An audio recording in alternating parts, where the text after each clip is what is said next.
a este último día de nuestro cuarto coloquio interno de investigación, que está organizado por la Dirección de Investigación y Posgrado de la Universidad Rosario Castellanos.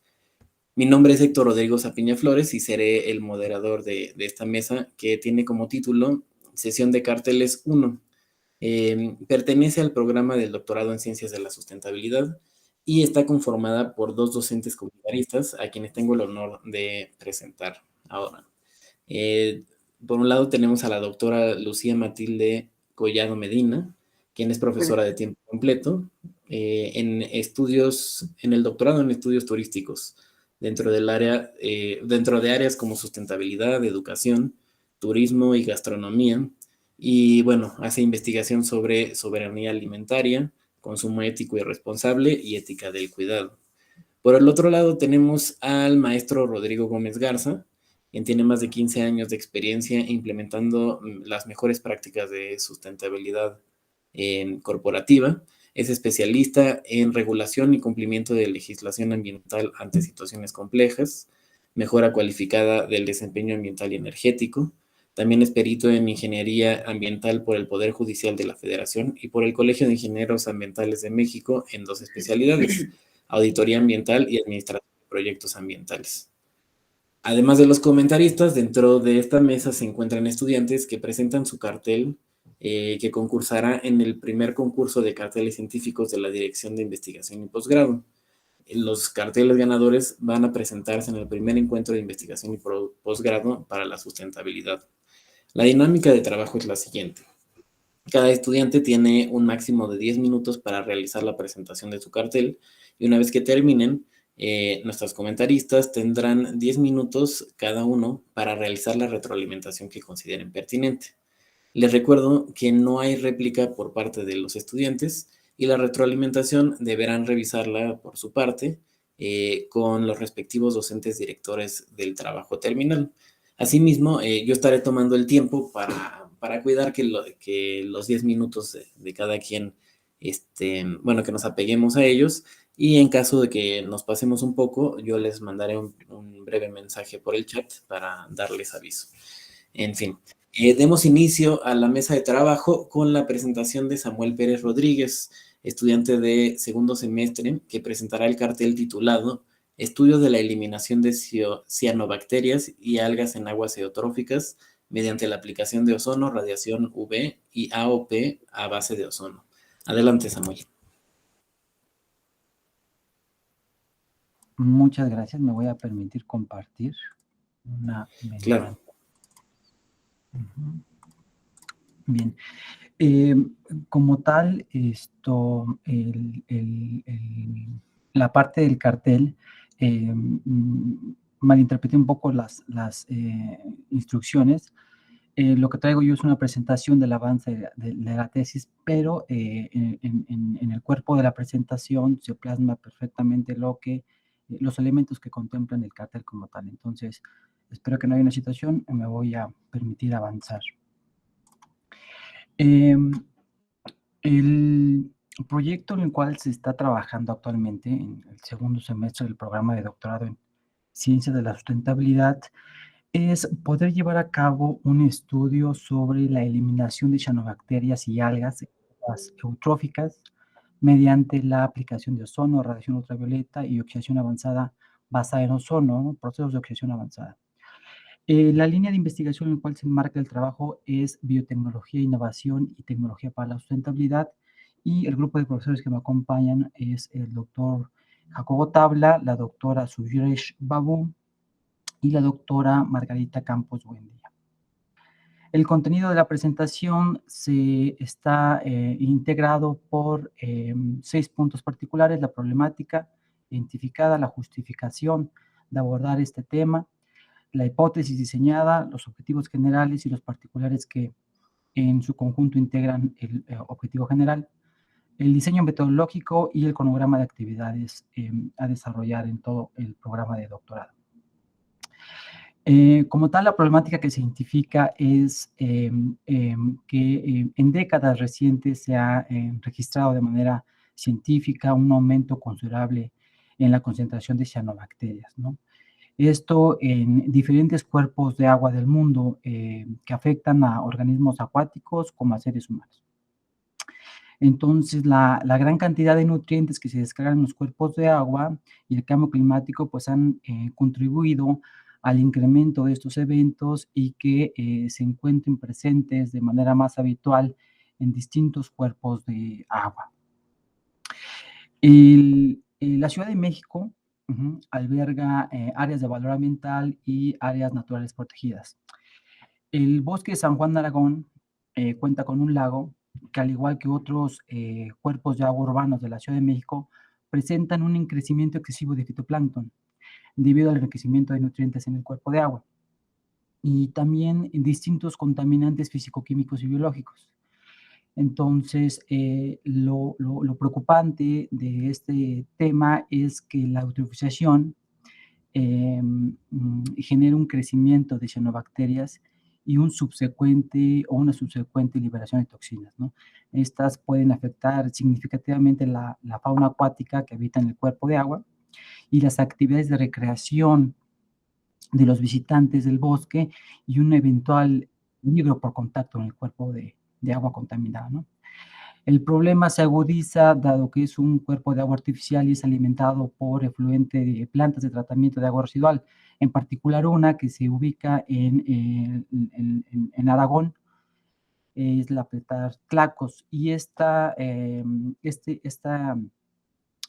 efluente contiene ciertas cantidades de materia orgánica y nitratos y fósforo, cloro residual y materia fecal en su composición. La importancia de los cuerpos de agua urbanos es que poseen distintos atributos estéticos, recreacionales y biológicos, ¿no?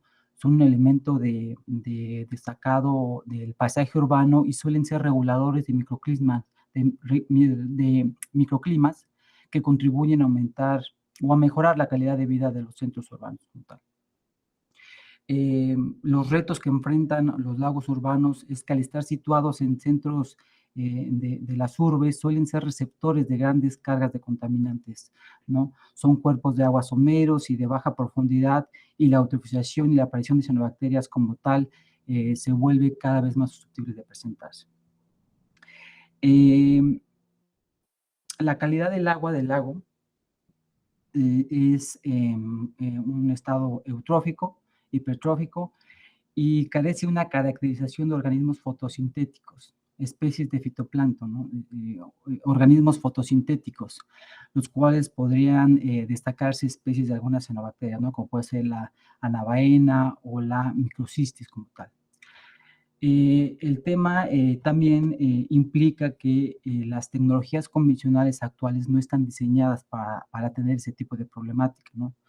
Ante este escenario, pues surge la necesidad de implementar técnicas in situ para tratar estos cuerpos de agua que presentan este tipo de fenómenos, este tipo de contaminantes.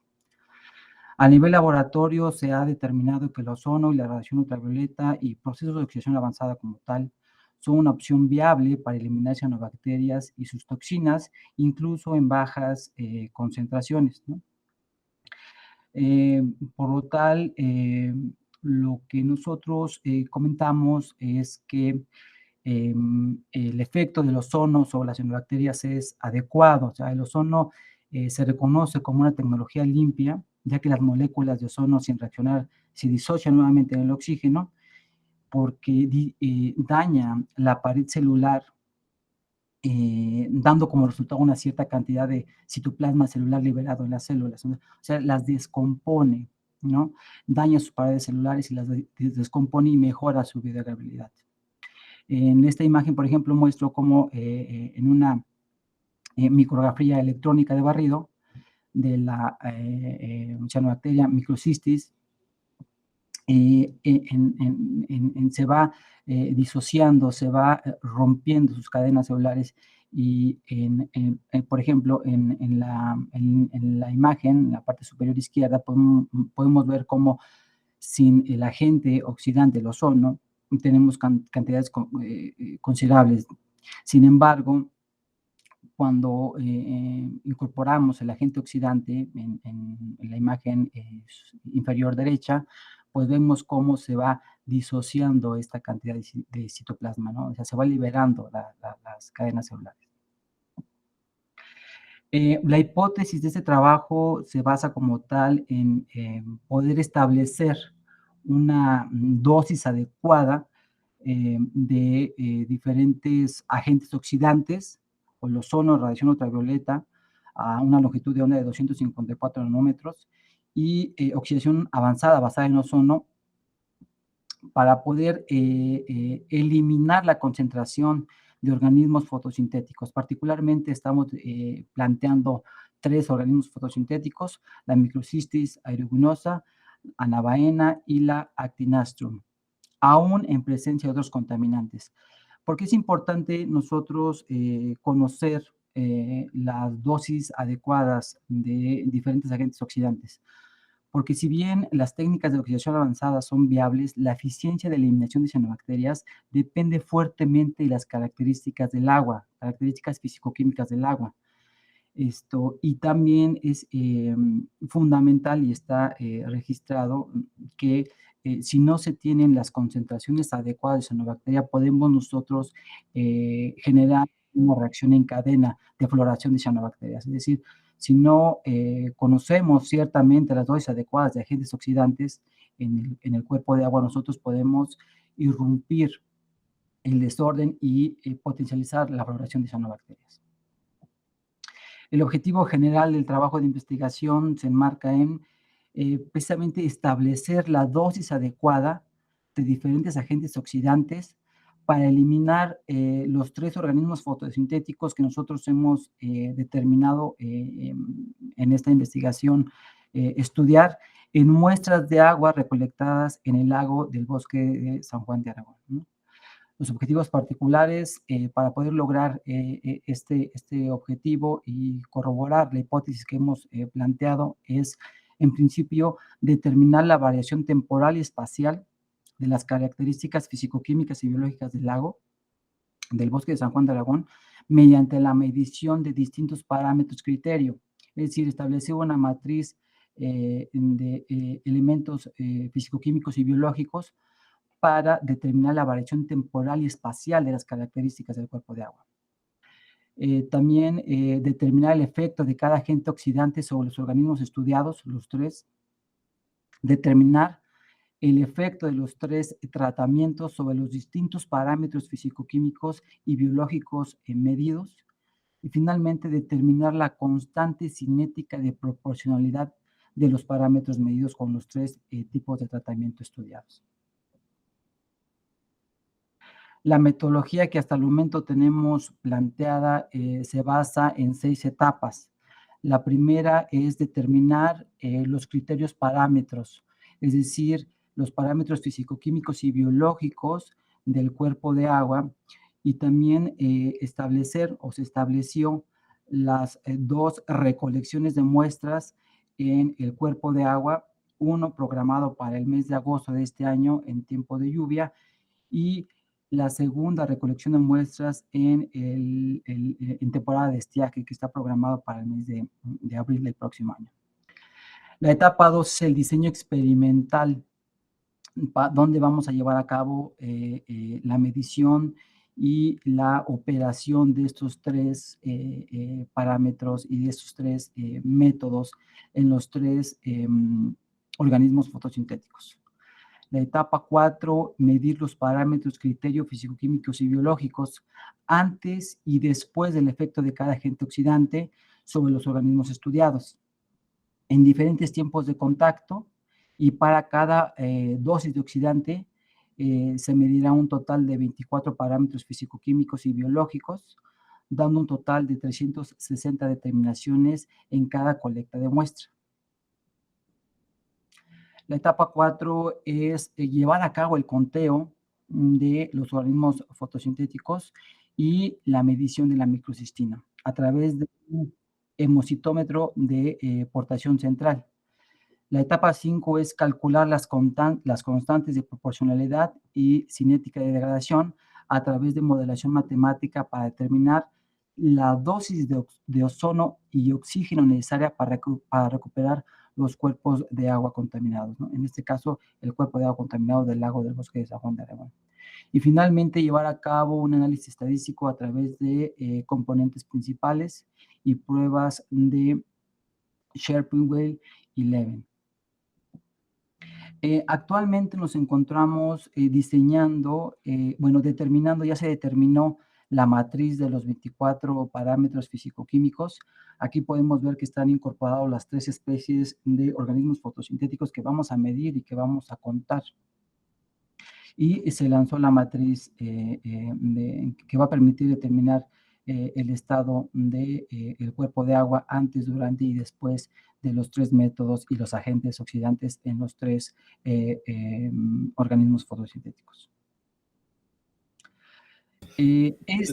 Disculpa, si pudieras ir cerrando, por favor, porque ya nos pasamos del tiempo. Claro, sí, gracias. Este es el diseño metodológico que actualmente tenemos. Entonces, para llevar a cabo los ensayos, primero tenemos pensado construir un reactor cilíndrico, un reactor circular, rectangular, perdón, de acrílico con una capacidad de 25 litros de capacidad. Las dimensiones estarán determinadas y lo que se tiene pensado es que, pues bueno, para realizar los estudios y la medición de ellos, pues tiene que tomar en cuenta los diferentes parámetros que nosotros determinamos en la matriz. Finalmente, ya para concluir, tenemos esta propuesta de cronograma de actividades donde en el primero y segundo semestre que actualmente llevamos, se ha llevado a cabo el marco teórico conceptual y la revisión bibliográfica y la delimitación del estudio y los ajustes pertinentes, ¿no? De igual manera, el desarrollo de la metodología y el planteamiento del trabajo de campo.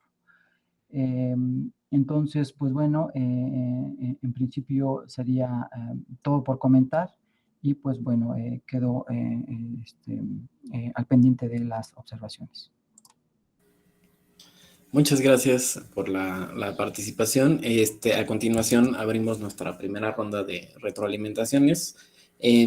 Maestros, el programa me marca que primero en cada ronda de retroalimentación va la doctora Lucía y luego el maestro Rodrigo, pero si están de acuerdo, para hacerlo un poco más dinámico, podemos ir intercambiando ese orden y en la siguiente ronda comenzar con el maestro Rodrigo, si están de acuerdo.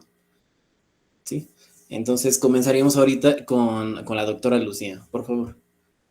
Claro que sí. Bueno, muchísimas gracias. Gracias por la invitación y bueno, felicidades a Samuel por la presentación de su trabajo. Y bueno, digamos que entiendo más o menos lo que él plantea, porque bueno, está muy tendiente hacia la parte biológica, ¿no? Ambiental, y bueno, mi formación va un poquito en otro sentido. Entonces, por defecto, de formación voy a inclinarme a esa otra parte que tiene que ver más con la presencia de la acción humana, ¿sí? Porque todo lo demás, bueno, digamos que biológicamente, científicamente ya lo pueden ir resolviendo, ya se planteó pues las técnicas que se van a utilizar, que están comprobadas y que, bueno, podría haber otras, pero se definieron estas, ¿no? Entonces, yo lo que quiero preguntar es si todo esto está visto desde el punto de vista biológico, pero esos cuerpos de agua están dentro de un ámbito pues metropolitano, de ciudad, de gran concentración de seres humanos. Entonces, si esa parte se tiene considerado como incluir, además de lo biológico, porque efectivamente la acción humana tiene mucho que ver, ¿no? En esta cuestión de, digamos, de alguna forma contaminación o de crecimiento de esas algas o de esas microbacterias.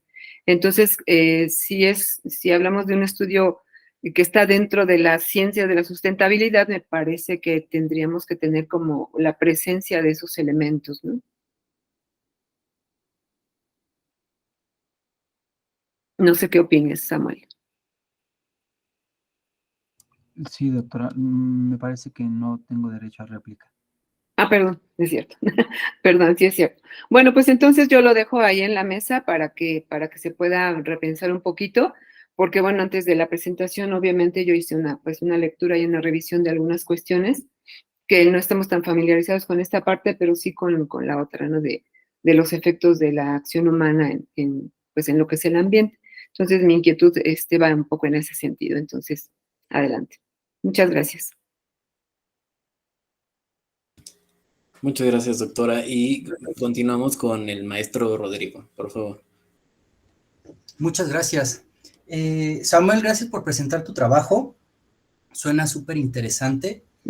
Y yo también tengo una duda similar al de la doctora Lucía. En cuanto a la génesis de tu trabajo, ¿cuál es la diferencia entre tú, la visión que le estás dando como futuro doctor en ciencia de la sostenibilidad versus los trabajos clásicos que vemos? Hablo también, por ejemplo, desde mi trinchera, ¿no? De la ingeniería ambiental, ingeniería química, ingeniería civil, donde se hacen tratamientos de agua. Igual en el documento que tú mandaste, pude ver ahí que sí pones un par de tratamientos, bueno, un par, ¿no? Pones varios tratamientos que ya hay. Pero ¿cuál es la diferencia de tu trabajo? ¿Cuál sería tu aporte como ciencias de la sostenibilidad y no lo que se quedaría como un tratamiento más? Que siempre necesitamos tratamientos, o sea, eso es claro. Pero ¿cuál sería como la relación? O sea, como ciencias de la sostenibilidad, tú bien lo sabes, pues es esta interacción entre los sistemas ambientales y sociales. En este caso, tú lo estás enfocando en el bosque de Aragón, y esa sí es una primera cosa que, por ejemplo, yo no vi en el documento. O sea, en el documento se hablaba de los lagos artificiales, porque pues es la recreación, etcétera, están en las ciudades, bien, pero no me quedaba claro dónde exactamente era la ejecución de tu trabajo. En tu presentación ya bien no lo dijiste ahí. Entonces, ok, primero es, ¿por qué esto es ciencias de la sostenibilidad y no es un tratamiento más de ingeniería ambiental o algo más técnico? Yéndome más al trabajo, a la parte técnica, a mí sinceramente como que la redacción del documento no me quedaba claro si lo que queríamos ver era abatir la eutroficación del lago o lo de las bacterias. Después así como que vi, ok, es que queremos destruir lo de las bacterias, perfecto. Pero también como que en la metodología que tú pones ahí era medición después de DBO o de QO, no recuerdo, pero también como que al inicio del documento no se habla. Entonces partes diciendo los lagos, la eutroficación, esto está mal, tienes toda la razón, pero después como que no lo recolectamos. Y siento que eso pues te juega un poco en contra para presentar la claridad de tu trabajo. Acuérdate que con una cosita que pongas que distraiga al lector, puta, pues ya se te va para otro lado y te puede jugar en contra, cuando el trabajo que estás haciendo yo creo que es bastante útil. Eso por ahí a mí sí me causó un poquito de confusión. Otra cosa que también a mí me gustaría ver, o bueno, sería una sugerencia para ti, es, vas a decirnos al final de cuentas cuál es la relación de ozono que se necesitan para llegar a un nivel adecuado. Uno, ¿qué es ese nivel adecuado? ¿De dónde sale? ¿Quién lo dice? Ahí tendríamos que justificarlo. Si lo vas a hacer contra un requerimiento legal ambiental mexicano, te vas a ir contra otro estándar, el que tú decidas, pero cómo justificarlo. ¿Y qué vamos a hacer con esas concentraciones? O sea, ¿va a ser un tratamiento más rentable que los que tenemos actualmente en el mercado? Porque eso también creo que muchos de los trabajos académicos que vemos son que se quedan como en el nivel piloto y ya después no se pueden escalar. Y me parece que tú decías que al inicio estabas en una línea que eran de tecnologías para la sostenibilidad. Entonces, bueno, vamos a dar una tecnología que sea sostenible, uno, fuerte en la parte técnica, pero que también sea sostenible en la económica para que lo podamos implementar. Entonces, también pensar, ok, te estás yendo ahorita al lago de Aragón, donde tal vez tenemos un par de personas que pueden encargarse de ese tratamiento, y después en otro lado, ¿contra qué te enfrentarías? Entonces, eso también creo que sería como un buen doble clic que le podrías dar para fortalecer tu trabajo. Y regresándome al comentario inicial, ¿cómo justificas el aporte que estás haciendo? O sea, porque yo sinceramente, o sea, mi base es ingeniería ambiental, que me hables de un tratamiento de agua, te voy a apoyar. Pero para darle ese plus que tienes tú como ciencias de la sostenibilidad, ¿en qué nos va a beneficiar a la sociedad tener este lago, pues que esté mejor, ¿no? Porque también ahorita estamos partiendo como que está mal, ¿y quién lo dice? No te puedo decir que está bien, porque se ve a leguas que no, pero también de dónde nos fortalecemos, o sea, no justificamos para decir que está contaminado, ¿no? Entonces, regresándome a las bases, contaminación es la alteración del equilibrio ecológico, al menos acá en México. Eso ya está alterado, como que tampoco está reflejado en tu documento. Son nada más estos lados para Samuel, para que los tengas como muy a prueba de balas y te ayuden como a redondear tu idea y pues no te puedan por ahí atacar. ¿Sale? Pero esos serían mis comentarios, Samuel.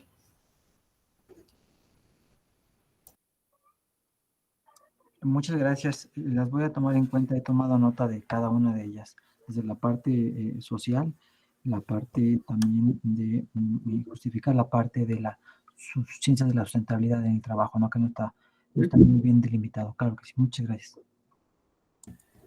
Perdón. Muchísimas. Sí, Perdón, sí, claro. una última, Samuel, y híjole, regresando a que esto es academia, al inicio del trabajo, en la introducción, o sea, había unos et al que pusiste así juntitos y pues ya estamos en doctorado, no se vale. Y también no encontré ningún DOI en tus referencias de tus artículos. Entonces, sinceramente creo que esos son comentarios como, me choca hacerlos, pero es lo más como sencillito que si lo tienes así como a prueba de balas, también no te fortalecen de manera global.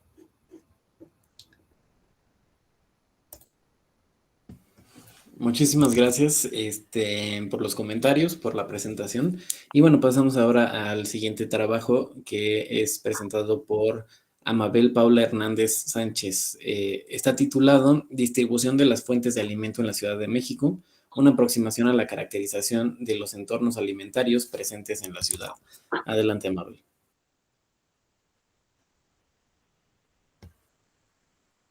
Sí, ya podemos verlo, pero todavía no escuchamos tu micrófono. Perdón, gracias. Buenas tardes a todos. Este es mi cartel que contiene mi proyecto.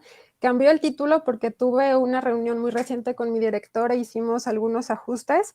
Entonces el título es Ambientes alimentarios de la Ciudad de México, su influencia en la conducta alimentaria de personas adultas. Mi director de tesis es el doctor Juan Manuel Núñez. Entonces me voy a ir acercando al cartel para irlo explicando. Bien, en todo el mundo estamos enfrentando una grave crisis alimentaria que abarca diferentes contextos propios de un territorio. Además, las poblaciones humanas están presentando un aumento en las tasas de mortalidad relacionadas con las enfermedades cardiovasculares y con enfermedades crónicas no transmisibles como la obesidad y el sobrepeso, que están relacionadas directamente con la alimentación. Para hacer frente a esta crisis se han desarrollado varios conceptos, entre ellos destaca el concepto de sistema alimentario sostenible, el cual tiene como objetivo garantizar la seguridad alimentaria y la nutrición para todos, esto ya lo sabemos, sin que se comprometan las bases económicas, sociales y ambientales de las generaciones futuras. El estudio de los sistemas alimentarios es complejo, pues abarca a todas las personas y a todas las actividades que están interconectadas en la alimentación de una población. Esto es desde la producción de los alimentos hasta su distribución, su venta y su consumo dentro de un territorio.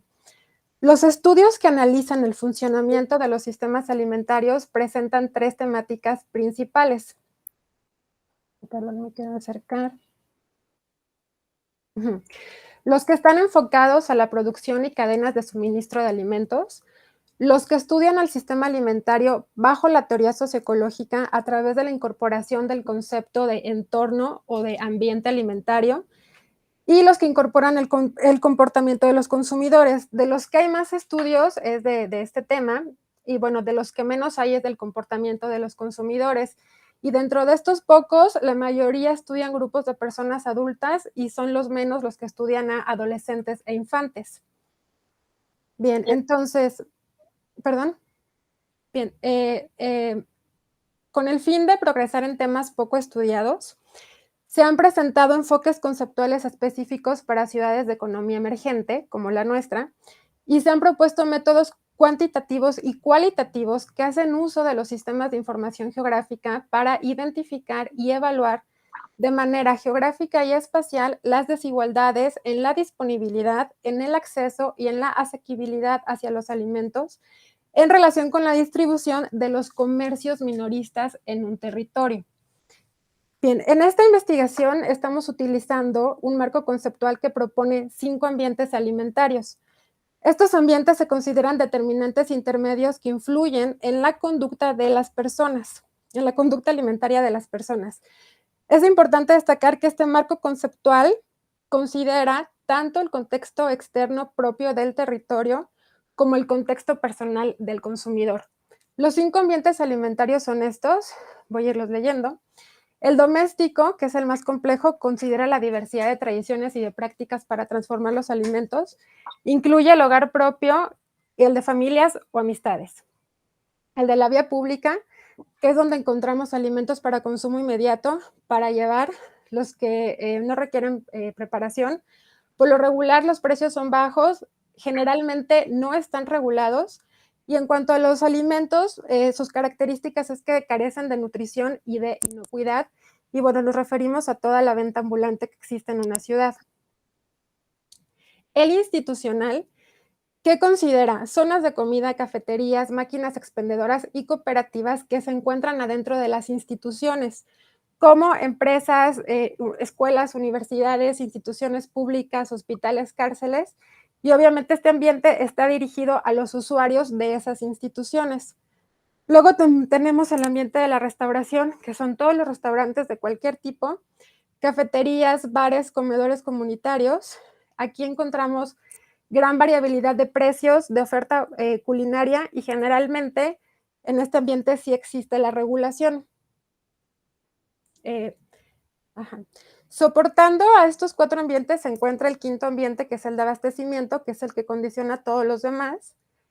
Y por lo regular, este ambiente es el que está considerado, y el único considerado, dentro de los estudios que analizan, que estudian al sistema bajo el concepto de entornos alimentarios.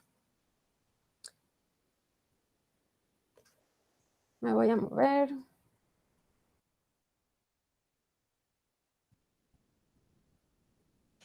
Bien, es importante distinguir que la medición de los comercios de alimentos es diferente de la medición de los alimentos comprados y consumidos durante el tránsito de las personas a través de los ambientes alimentarios de una ciudad. Por ello, mi objetivo es comprender, mediante un enfoque de movilidad y la aplicación de métodos mixtos, cómo los ambientes alimentarios influyen en la conducta alimentaria de las personas para así estar en posibilidad de proponer intervenciones apropiadas. Mi método está dividido en 4 partes. Lo primero que vamos a hacer es un análisis geoespacial para caracterizar a los ambientes alimentarios en cuanto a su distribución y proporción. Aquí lo que vamos a hacer es recoger los tipos de comercios de alimentos en bases de datos públicas y los vamos a clasificar por ambiente a nivel de colonia a través de un análisis en un sistema de información geográfica. Ya tenemos muchas capas generadas de tipos de comercios porque este proyecto forma parte de un macroproyecto en el que está participando mi director de tesis. Una vez que tengamos estos mapas que nos permitan caracterizar a los ambientes alimentarios, vamos a hacer la selección de un estudio de caso. Aquí va a depender mucho de lo que observemos en los mapas, pero bueno, traemos 3 propuestas de cómo podríamos hacer esta elección. Tal vez los mapas nos permitan ubicar zonas contrastantes por una o varias variables y en estas zonas hacer la captura de las personas. La otra es irnos por un grupo de estudio, por ejemplo, estudiantes de esta universidad, y la otra opción es hacer una invitación abierta y recoger a las personas que decidan participar. Nos interesa un grupo de personas adultas de 20 a 65 años. Una vez que tengamos a nuestro grupo inicial de personas, lo que vamos a hacer es hacer un análisis de conducta alimentaria.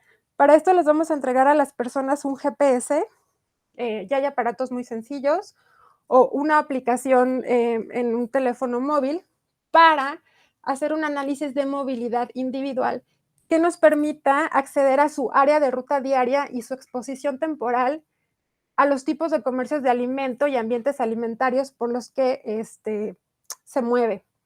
La mayoría de los estudios que hacen este tipo de análisis recogen datos de 3 y hasta 7 días. Entonces, bueno, eso nos falta definir. A estas personas se les va a entregar un diario para que anoten qué comieron y en qué cantidad, y también un cuestionario con preguntas mucho más profundas en diferentes contextos para saber por qué y para qué compraron y consumieron esos alimentos. Vamos a hacer un análisis estadístico y bueno, lo que queremos es escribir una intervención dirigida hacia la construcción, reconstrucción de ambientes alimentarios para que sean más saludables en la Ciudad de México. Mi zona de estudio es la Ciudad de México porque tiene la prevalencia más alta de sobrepeso en personas de 20 años o más, con el 41% del país. Tiene múltiples opciones y contrastes en cuanto a la disponibilidad, acceso y asequibilidad hacia los alimentos. Y una característica importante es que el comercio de empresas transnacionales que se encuentra distribuido de manera homogénea por toda la ciudad convive con comercio formal, con comercio tradicional y con comercio micromóvil e informal, que por lo regular se encuentra sí dirigido a nivel socioeconómico más bajo y medio. Mi resultado esperado pues son los mapas que me permitan mostrar la caracterización en cuanto a distribución y proporción de los ambientes alimentarios, acompañado de su estudio de caso que lleva el análisis de movilidad y de percepción. Mi resultado general esperado pues es que los ambientes alimentarios se encuentran distribuidos de manera homogénea en la Ciudad de México e influyen en la conducta alimentaria de las personas adultas. Mi conclusión es que en la búsqueda de la comprensión de cómo los ambientes alimentarios influyen en la conducta alimentaria de las personas, es necesario y fundamental combinar métodos mixtos con métodos de mapeo de movilidad de las personas para así obtener evaluaciones más completas sobre los alimentos comprados y consumidos. Este conocimiento es necesario para diseñar, implementar y adoptar intervenciones y en un futuro políticas alimentarias apropiadas. Y eso sería todo. Gracias. Muchas gracias, Amabel. Continuamos entonces con la retroalimentación, primero del maestro Rodrigo. Muchas gracias, Héctor. Amabel, pues tu tema la verdad es que también está súper interesante. A mí lo que me queda un poco de duda es, el objetivo general es caracterizar estos entornos y la caracterización de estos entornos, según entendí, entonces serviría como de insumo para que después se puedan generar políticas públicas, ¿no? Y mejorarlos. Ok, o sea, digo, podemos partir de ese supuesto. Creo que tienes toda la razón en que se necesita un método mixto, o sea, necesitas tanto cualitativo como cuantitativo para poder desarrollar esta parte. Yo sí extrañé un poquito de desarrollo o de más profundidad, sobre todo en la parte de esto del análisis de la percepción social, que es tu tercer objetivo particular. Después, o sea, porque es como bien complejo si no fundamentas bien que lo vas a hacer con un instrumento que va a tener,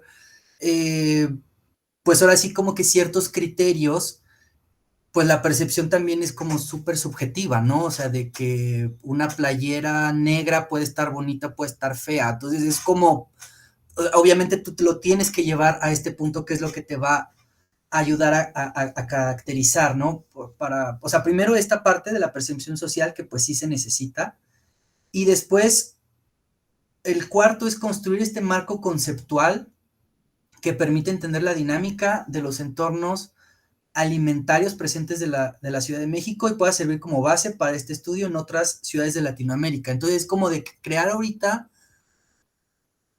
una metodología, algo que podamos, digamos, ajustar a otras ciudades de Latinoamérica eso puede ser un gran aporte de tu trabajo. Sinceramente, yo lo explotaría un poquito más por ahí para que pueda brillar más tu trabajo y tu aporte como futura doctora.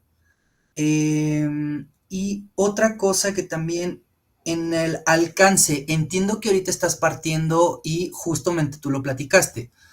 Estoy trabajando en toda la ciudad en función de los primeros resultados, después voy a ver cómo para dónde le apunto, porque efectivamente somos una ciudad muy grande, tenemos 16 alcaldías, pero por ejemplo, tú sabes también que la parte socioeconómica influye mucho justo en esta parte que estás viendo tú de las distintas opciones que tenemos para ir a comprar comida.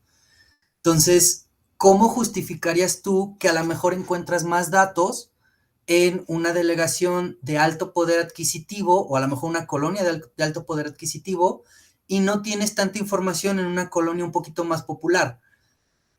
O que me digas tú desde ahorita, lo voy a hacer de tal manera que puede ser equiparable. Creo que eso también, que quede un poquito más claro para que no estén dudas abiertas sobre tu trabajo. Y bueno, creo que por eso sería ahorita mis comentarios, Amabel. Muchas gracias por presentarnos tu trabajo. Sí, muchas gracias y pasamos ahora con la doctora Lucía.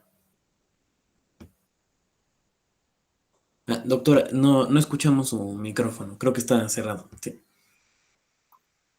Bueno, decía que muchísimas gracias y también felicidades por el atrevimiento de investigar este tipo de cosas que son complejas, verdaderamente complejas. Entonces, la primera felicitación va por el haber cambiado el término de fuentes de alimento, porque eso nos lleva más bien a otro tipo de cuestiones de constitución de los alimentos y qué tanto nutren y ese tipo de cosas. Entonces yo dije, bueno, vamos a ver, a lo mejor nos va a hablar de Xochimilco, ¿no? De esos lugares donde se producen alimentos, cierto tipo de alimentos que son nutritivos, otros no tanto, otros demasiado para nuestra cultura y demás, ¿no? Entonces estuvo bien el cambio en cuanto a ambientes alimentarios, aunque yo creo que tendríamos sí que caracterizar muy bien o que describir ese concepto de ambiente alimentario, luego nos hablas de entornos alimentarios, entonces ahí hay dos cuestiones que tenemos que trabajar. Y bueno, yo aquí tengo dudas con respecto a esta parte de qué tipo de intervenciones se van a poder hacer una vez teniendo los resultados, ¿no? Esa es una, la que me surgió de las primeras palabras que tú comentaste, y de acuerdo también al mapeo de los ambientes, ¿no? El estudio de caso está perfecto porque si no nos vamos a una cuestión que no vamos a terminar nunca, y porque efectivamente la Ciudad de México es un gran entorno alimentario, de verdad, donde nosotros vayamos, encontramos algo diferente que comer, ¿no? Y en un ambiente diferente, para personas diferentes, y eso es la otra duda que yo tengo, ¿no? ¿Cómo es que se va a caracterizar ese universo de estudio con relación a un término que tú dijiste al final, que decías, los ambientes son homogéneos? Desde mi punto de vista, yo opinaría lo contrario, ¿no? Los ambientes son completamente heterogéneos, porque repito, en un lugar al que tú vayas, sobre todo ahora que está tan mezclada esta cuestión de los sectores sociales y de los estratos sociales que antes estaban como muy bien ubicados, había quien comíamos en el tianguis, quienes comíamos en un buen restaurante, quienes comíamos en nuestra casa y no más, o parados, o en fin, ¿no? Ahora ya tú te encuentras personas de cualquier nivel socioeconómico, cultural, etcétera, en una taquería, parados ahí, afuera en la calle. Entonces, esa distinción, ¿cómo se va a hacer, no? Y por otro lado, a mí me queda también esta cuestión de cómo se le va a hacer para determinar un perfil de consumidor, que eso sería bien importante, ¿no? Porque el perfil de consumidor no tiene que ver solamente con cómo y en qué lugar comes, qué tipo de alimento comes, sino tiene que ver con otras variables, ¿no? Con otros factores que son nivel socioeconómico, nivel educativo, en fin, una serie de cuestiones que hay que considerar para poder hacer esa caracterización. Entonces, me parece que el instrumento que diseñen para esto tendría que ser, pues, verdaderamente complejo para nosotros, para la obtención de información, pero muy sencillo para quienes nos vayan a dar las respuestas. Por otro lado, el análisis de la conducta alimentaria pues a través de las técnicas que mencionaste con relación a darles ¿qué? Ajá. Un GPS. Un GPS y pedirles información sobre sus costumbres. Estamos ahorita de acuerdo con que cualquier información que tú des desde de tu persona, es un dato personal. Y entonces habría que tener, desde mi punto de vista, una especie de lo que utilizan los médicos para hacer sus investigaciones, que se llama consentimiento informado. Y en ese sentido, pues si no se conocen a las personas, si no forman parte de un universo bien identificado y que con el que tengas cierto tipo de relación, me parece que va a estar un poco complicado que te den pues información así en ese sentido y por esos medios. Entonces ahí yo le veo un riesgo a la investigación. Sí, habría que pensar muy bien si conformamos más bien un grupo de gente que nos ubique, que nos conozca y que quiera participar a través de un documento que se firme, porque de otra manera sí tenemos un riesgo ahí con cuestiones de manejo de datos. Eso sería como muy importante. Y bueno, también el rango de edades que ustedes han definido es bastante amplio, ¿no? De 20 años hasta creo que 60 o 70 mencionaste. Me parece que es bastante amplio. Lo digo porque nosotros hemos hecho investigaciones sobre cuestiones de consumo, nosotros estamos desde otro enfoque, ¿no? Consumo ético y responsable. Y estamos trabajando con universidades, con las cafeterías, para saber de qué forma, qué se les vende y cómo se alimentan los universitarios, porque esto tiene que ver también con rendimiento académico. Y en ese sentido, pues tenemos que identificar ahí pues varias cuestiones que son propias de ellos, ¿no? De su personalidad, de su edad y demás, y aún así cuesta mucho trabajo, porque ahí se disparan mucho la información se dispara mucho hacia un lado y hacia el otro. Si ustedes toman ese rango de 20 a 60, creo que sí va a estar un poquito más complejo, pero bueno, si lo pueden hacer, si es parte de todo un grupo de investigación y de un proyecto mucho mayor, seguramente hay recursos y demás, porque también hay que utilizar recursos, ¿no? Esa es otra parte que nos permite o no avanzar y tener los resultados esperados en una investigación de esa naturaleza, que además me parece perfecto porque siento que esta va muy, o será porque es parte de mis temas, no lo sé, les digo, hay defectos ahí en la formación, pero me parece que sí tienen muchísimo que ver con las cuestiones de impacto social y de sustentabilidad, ¿no? Y en la parte alimentaria que pues definitivamente es uno de los aspectos fundamentales a estudiar y a resolver desde el punto de vista de las ciencias de la sustentabilidad. Entonces, esa es mi aportación, mis dudas. Ojalá te sirvan de algo. Gracias. Muchísimas gracias. Y bueno, pasamos a nuestra última presentación, que está a cargo de Candelario Jiménez Olivares, estudiante de segundo semestre, que presentará el cartel titulado Economía 00 como una propuesta sustentable para zonas urbanas. Adelante, muchas gracias. Buenas tardes, ¿me alcanzan a escuchar? Sí. Sí. Buenas sí, tardes, profesores, buenas tardes, compañeros. Voy a compartir mi pantalla.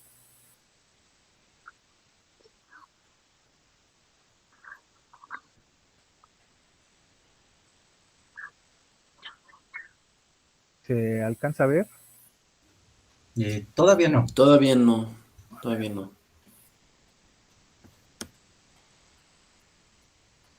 Ahí. ¿No? Está Bueno. Sí, ahora sí ya la podemos ver. Ok. Bueno, al igual que la compañera anterior, el trabajo pues ya fue corregido por mi comité tutoral y se le hizo algunas adecuaciones. Sin embargo, se basa en lo mismo del trabajo que previamente se les envió a los profesores. Voy a dar una vista completa del cartel, que es y voy a ir desglosando parte por parte. Muy bien. Bueno, lleva por nombre Economía 00 como una alternativa sustentable. Se le dio este nombre porque se busca tener una cero producción hacia el medio ambiente y un cero consumo. Los integrantes son un servidor, Candelario Jiménez Olivares, la doctora Iskra Alejandra, la doctora Ludmila Eve y la doctora Catalina Elvira. Como introducción voy a comentar que los problemas climáticos son causados principalmente por las actividades humanas. Estos cambios han amenazado la supervivencia de diversas especies, la seguridad alimenticia y la salud de los humanos. Todo lo anterior es generado por un sistema económico que ya ha quedado obsoleto. Este sistema es un sistema capitalista. Recordemos que en este sistema económico se busca la generación de capital para el consumo o satisfacción de bienes que se necesitan como sociedad humana. Sin embargo, este modelo socioeconómico, por decirlo así, deja de largo principalmente la cuestión ambiental o la preocupación por algunos recursos, ¿no? Ven los recursos solamente como algo monetario, que les presta servicios, pero servicios como subproductos. Muy bien. Mi objetivo principal es el siguiente: diseñar una propuesta de estrategia económica autosustentable. Mi metodología se basó en dos tipos, bueno, se divide en dos para el presente trabajo. Sin embargo, solo voy a tomar el punto 1 de la metodología, que se desglosó en el presente cartel por cuestiones de tiempo, ya que se pedían resultados y conclusiones. Si sobra tiempo, comentaré la segunda parte de la metodología del trabajo. La primera parte se desarrollará un modelo económico. Para esta etapa se tuvo que revisar literatura científica y teórica existente sobre los modelos económicos basados en esta cuestión verde y de sustentabilidad. Se analizaron diferentes propuestas científicas y enfoques teóricos que abordaban la relación entre el desarrollo económico y la sustentabilidad ambiental. Nosotros encontramos dos principales, lo que viene siendo la economía verde y la economía circular. Nuestro trabajo se basa en estos dos modelos de la economía circular y la economía verde. Sin embargo, se modificaron algunas cosas, porque para el presente trabajo nosotros encontramos algunos defectos, por ejemplo, en la economía circular, ¿no? Y esta es que ya se basa en los productos principalmente ya hechos, ¿no? O sea, que tú les des una segunda vida, que tengas ciertos procesos que te ayuden a no contaminar. Sin embargo, no va hacia la cuestión de esta producción o esta cuestión ambiental tan de lleno, ¿no? ¿Cuáles son los resultados que nosotros encontramos para el presente trabajo? Son los siguientes. Primero se escogieron variantes para desarrollar el trabajo y se dividieron en varias. Primero, la generación de energéticos. El modelo se basa en la disminución de gastos de producción de energía, por ejemplo, de luz, por medio de sistemas más amigables con el ambiente, enfocado en zonas más delimitadas. Por ejemplo, casas, habitaciones o zonas comunales, donde se les permitirá crear, por ejemplo, modelos eólicos o de captación solar. Esto va a causar una ganancia en menor impacto al ambiente. También una mejora económica a la población que tenga estas actividades. Por segundo punto, escogimos lo que vienen siendo los huertos urbanos, jardines, realizaciones de composta y saneamiento de aguas. ¿Cuáles son las ganancias de este punto? Nosotros planteamos para el presente trabajo una cosa que se llaman bonos por servicio o vales de amortiguamiento. ¿Qué quiere decir esto? Más adelante lo tomaré más a profundidad, pero quiere decir que el gobierno o empresas apoyen a la ciudadanía dando un valor económico a estos servicios ambientales que se están produciendo. Algo parecido a lo que eran antes los bonos de carbono. Es decir, si yo presento un huerto urbano o un jardín dentro de mi vivienda o mantengo un área verde adoptada, eso nos va a dar un bono de captación de CO2, de producción de oxígeno, de cierta cuestión de cuidado térmico. Por ejemplo, ahora que hizo calor, como amenguar las islas de calor, y igual con la generación de composta y el saneamiento de agua, ¿no? Que nos va a dar aparte una disminución de la contaminación. Otro punto y que es muy importante es el reuso, reciclado y reducir los contaminantes. Esto por medio de modelos en los que se puede separar la basura y darles una venta o un segundo uso, lo cual nos ayudaría en ganancias, a una ganancia económica para el que esté implementando este tipo de economía, y vuelvo a lo mismo, un amortiguamiento ambiental, ¿no? Y por último, un consumo responsable.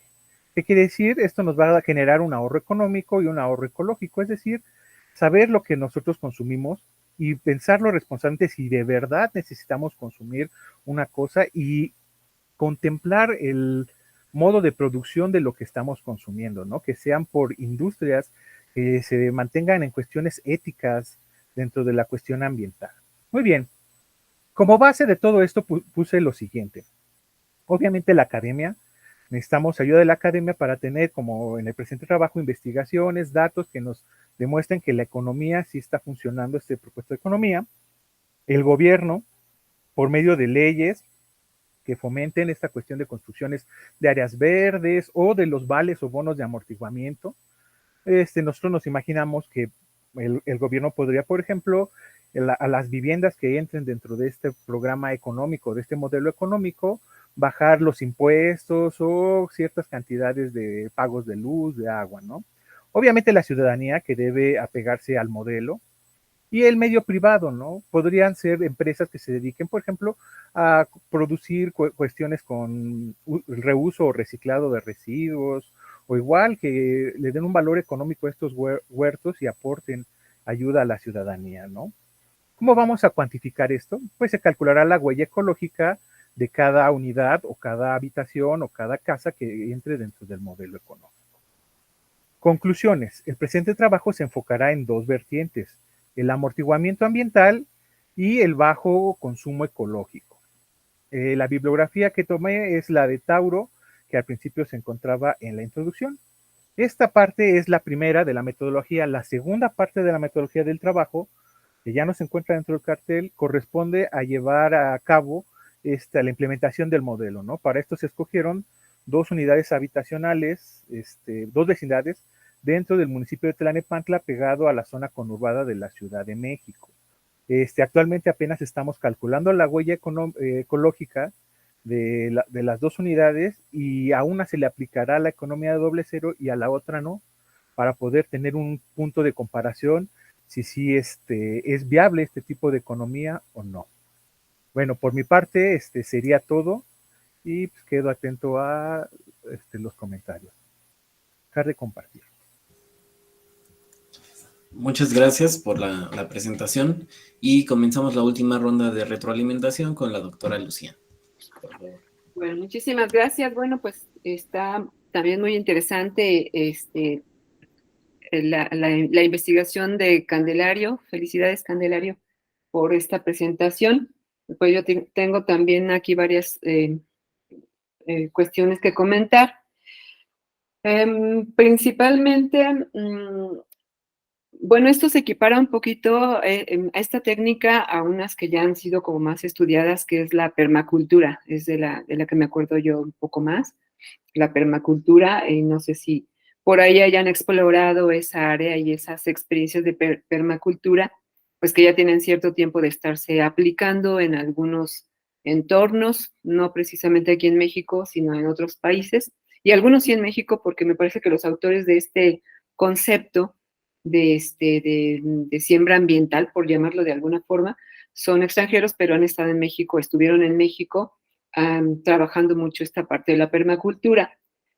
Otra cuestión es también, bueno, aquí ustedes lo están enfocando más bien a la zona urbana, ¿no? Y en ese sentido, yo también quisiera comentar si es posible trabajar un poquito con la cuestión de la agroecología familiar, que también es una de las alternativas, ¿no? Y son técnicas para quienes tienen la posibilidad de, en su patio, en su jardín o un espacio donde puedan tener tiestos o maceteros o algo así para cultivar de forma limpia, de forma agroecológica, lo puedan hacer.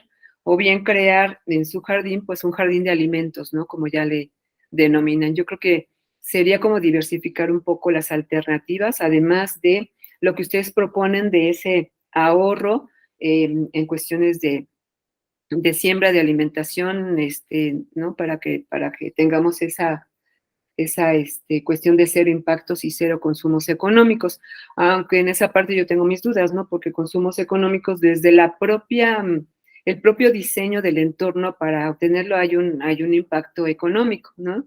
Desde la propia, incluso voy a hablar más adelantito de esta cuestión pues de la capacitación, ¿no? Porque yo creo que la sociedad, bueno, la población más bien, no tiene esa capacitación para poder hacer este tipo de cuestiones. En realidad hay mucha ignorancia en ese sentido. Incluso hay que de verdad hablarles desde el propio problema que estamos tratando de resolver porque no lo tienen bien a bien identificado, o sea, sí saben que hay problemas porque lo escuchan y demás, pero mientras la gente encuentra en la tienda o en el súper qué comprar para comer, es algo que tienen resuelto, ¿sí? Pero no ven más allá la problemática que se viene. Y en ese sentido, pues no hacen mucho por aportar, ¿no? Por abonar a este problema. Entonces, una parte de ese proyecto yo creo que tendría que ir a dar un poco a la capacitación de la población, capacitación comunitaria. Eso es bien importante desde mi punto de vista, sobre todo para poder trabajar con esas técnicas de la permacultura, de la agricultura familiar, de los huertos familiares, de también la cuestión de la hidroponía, en fin, una serie de técnicas que ya hay que se podrían ir integrando en esta cuestión, pero fundamental me parece esa capacitación. Y también ligarlo porque digamos que el consumo pues está obviamente ligado íntimamente a la producción. Entonces, si no hablamos de producción en esta cuestión, difícilmente vamos a lograr que haya un engranaje ahí en esas cuestiones y no pueden ir separadas desde mi punto de vista. Entonces hay que hablar también de producción agroecológica, producción sustentable, producción doble cero, incluso si quieren aportar algo ahí, o si ya existe, bueno, pues ya está ahí, ¿no? Y en ese sentido, trabajarlo de una manera más holística, ¿no? Más integrada. De otra manera veo el riesgo de que solo hablemos del consumo, como si eso fuera, y ya lo acabamos de ver con nuestra compañera Amabel, como si eso fuera solo la responsabilidad del consumidor. No, no, no, que también lo es del productor, lo es del comerciante, ¿no? Entonces esas tres partes, lo que es la producción, la distribución, el comercio y el consumo, son 4 elementos que tienen que ir como muy, muy de la mano para poder resolver un problema ambiental y de sostenibilidad ambiental. Entonces creo que por ahí van un poquito las cosas. Y bueno, hablaste algo de las políticas y demás. Yo creo que las cosas no podrán cambiar mucho a menos que sea a nivel muy local. Y eso sí es avance, por supuesto, pero no es un avance completamente de impacto, ¿no? De impacto social, porque lo que hace falta es que nosotros vayamos a dar y a influir en las cuestiones de las políticas, ¿no? Políticas alimentarias, políticas de comercio y demás. Pero claro que eso ya puede partir o puede salir de la propia investigación. Entonces, por ahí no dejar como volando esa beta de cómo aportamos nosotros para que las políticas alimentarias de producción, de consumo, de distribución, puedan ser modificadas y le den un lugar en toda esa maquinaria a los productores agroecológicos, por ejemplo, a los mercados agroecológicos, que son los que nos están haciendo mucho el juego para poder nosotros hablar de un cambio en en los hábitos de consumo y en las necesidades de producción. Entonces, por ahí iría ya mi comentario. Muchas gracias. Muchas gracias, doctora. Y bueno, cerramos con el maestro Rodrigo. Gracias. Candelario, ¿puedes poner por favor otra vez tu cartel en la parte de la metodología? Y al respecto te digo, se me hace el tema que estás abordando tú algo muy relevante. Creo que tiene un potencial enorme de aporte a lo que son a las ciencias de la sostenibilidad. Sin embargo, yo creo que ahorita, yo de leer tu cartel y de leer el documento, sinceramente no me queda claro de qué estás hablando. Por ejemplo, en tu cartel, en tu documento mencionas que la economía doble cero pretende disminuir a cero consumos económicos y bajar a cero los impactos en el ambiente dados por el ser humano y ayudando así a la sinergia entre el medio ambiente y la economía urbana. Ok, entonces, bajar a cero consumos económicos, si bien lo mencionaste en un inicio, era así como de que algún tanto en contra del esquema clásico capitalista, ¿vale? Pero como que bajar a cero consumos económicos es de no voy a gastar nunca nada más. Eso como que no me queda claro. A lo mejor puede ser muy bueno en la teoría, pero en la práctica nos costaría como mucho trabajo implementarlo. Y también hablar de un impacto cero ambiental, sinceramente no lo veo factible, a menos de que logremos replicar lo que tenemos en el cuerpo humano, o sea, una maquinaria con un buen de rutas metabólicas en donde cada subproducto puede entrar a otro, y si logramos hacer eso a nivel planeta, ya estaríamos del otro lado, ¿no? Lo que quiero decir con esto es que creo que tu proyecto también, o sea, aquí donde dice, se desarrollará una propuesta de modelo económico y esta etapa involucrará una revisión exhaustiva de literatura científica y teórica. Ok, pero entonces, o sea, o sea, la metodología es o revisar literatura científica, vamos a analizar diferentes propuestas científicas o vamos a desarrollar la propuesta de modelo económico. Eso ahí, sinceramente, creo que falta pulir la redacción para que podamos entender bien el alcance de tu trabajo. Y abajo, Candelario, si te puedes ir también, porfa, hablabas de, otra vez, de que se calculará la huella ecológica. Entonces, si estamos hablando de metodología, tendría que estar junto para que no creemos esta dispersión. Y por huella ecológica, si estás hablando de economía circular, en realidad es análisis de ciclo de vida, es lo correctamente científico el término. ¿Por qué? Porque tienes una metodología, o sea, está estandarizada, tienes software, bases de datos, etcétera. Entonces, eso también hay como que tener en cuenta para que no quede abierto. Y creo que principalmente tu proyecto, como yo lo visualizo, está en dos grandes vertientes, una parte muy estratégica y una parte operativa. Si te recuerdas tú que ya lo has de haber leído, la parte del modelo de economía circular es algo muy sencillo, entre comillas, donde te dice, antes consumíamos así lineal, pues ahora nos vamos en esta parte redondita. Para llegar a esa parte circular, han de haber pasado muchísima lectura, muchísimo debate para llegar a poder poner eso. Yo creo que tu trabajo lo deberías de enfocar ahorita a esa parte de arriba, porque también, si recordamos economía circular, te dicen, antes de usabas, tirabas a la basura y se acababa, ahora es ve dónde pones todo esto, o sea, que no regrese así nada más a un relleno sanitario, que regrese, se reincorpore. Y dentro de eso hay proyectos doble, triple clic, donde vas a ver estrategias y ya cosas como más operativas para ver cómo justamente haces todo este modelo.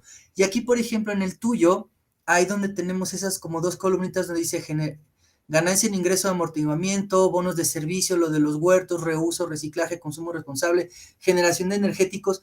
Creo que eso, Candelario, es la parte más operativa de tu trabajo. Lo que nos mencionaba ahorita la doctora Lucía también sería como más en ya la aplicación del modelo, pero antes de irnos a aplicar como que todas estas herramientas, yo creo que si tu aporte sería definirnos cuál es este modelo, ahí estaría más como tu fortaleza, y de hecho eso podría ser un trabajo que tú ya mismo puedes explotar, pues de aquí de por vida. O sea, tú como doctor en sostenibilidad con este tema serías la referencia en este modelo. Entonces, a mí ahorita como está, sinceramente no me queda como muy claro para dónde apuntas. Creo que tienes un alcance muy, muy grande porque el tema lo da, pero o sea, a mí al menos ahorita no me logró como redondear tu idea. Sinceramente no la veo como redondeada. Y bueno, también personalmente no creo en esto de cero impactos al ambiente. Como humanos respiramos y vamos al baño y eso podría ser un impacto. Entonces, nuestra comida también genera impactos, nuestro transporte. Entonces, como que a lo mejor ir como más un concepto de transición hacia la sostenibilidad, donde vas a poner ciertas reglas para que no seas tan dañino. Eso, personalmente, lo compro más que hablar de cero. Sí, siento que son como campañas así cuando escuchamos una empresa decir soy cero residuos, no lo creo. O sea, todos generamos residuos, ¿no? Entonces, creo que por ahí nada más mi recomendación sería tener este cuidado para poder acotar bien tu trabajo, y creo que tu trabajo tiene muchísimo potencial para generar aportes en ciencias de la sostenibilidad. Muchísimo. Y por eso te felicito mucho. Muchas gracias.